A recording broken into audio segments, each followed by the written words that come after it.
C'est là pour les gens qui ont déjà commandé, comme vous par exemple. Vos commandes sont prises en compte, il y a beaucoup d'attentes parce que c'est le Bronx. Près de la rue de la République, un bar ne désemplit pas. En cette soirée du 8 décembre, il est assailli par les jeunes.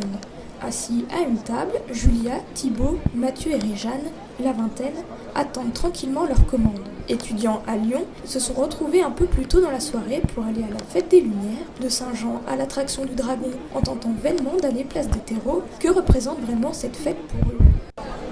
Beaucoup de monde, hein. Ouais.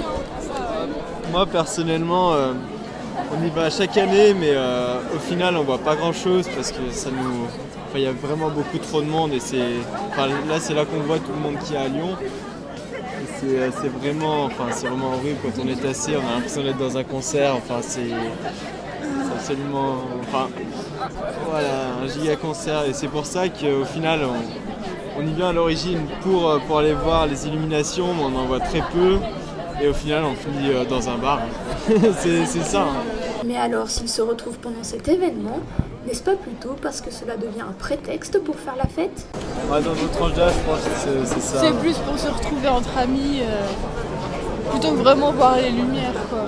Après le bar, les 4 amis décident de rentrer, mais la file d'attente pour prendre le métro aura raison d'eux. Comme à l'aller, ils rentreront à pied.